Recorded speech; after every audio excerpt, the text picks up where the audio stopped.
حتى إذا حضر الموت فإذا حضر الموت أغلق الباب، وإذا أغلق الباب ستموت على ما كنت عليه. فإذا كنت عاقا وتاركا للصلاة وربما قلبك معلق بغير الله، ويبعث المر على ما مات عليه، فاحذر على نفسك أيها المسلم الكريم من إغلاق الباب. لهذا جاء عن النبي صلى الله عليه وسلم أنه قال: إن الله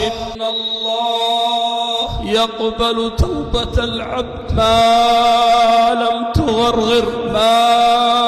تغرغر نفسه، فإذا غرغرت النفس وبلغت الروح الحلقوم أيها المسلم الكريم فباب التوبة يغلق. إي والله فجأة يرى الموت، يتذكر أنه كان غافلا، يتذكر أنه كان للحرام ناظرا، يتذكر أنه ما ركع لله ركعة وما سجد لله سجدة، يتذكر أيها المسلم الكريم على كاهله وعلى ظهره أموال المسلمين، يريد أن يتوب، يريد أن يرجع، يريد أن الله يغفر له ذنوبه. قال: رب ارجعون لعلي أعمل صالحا فيما ترك. الله، إنها كلمة هو قائلها، هذه هي أمنيته وهذا هو طلبه وهذه هي رغبته، لكنها متأخرة،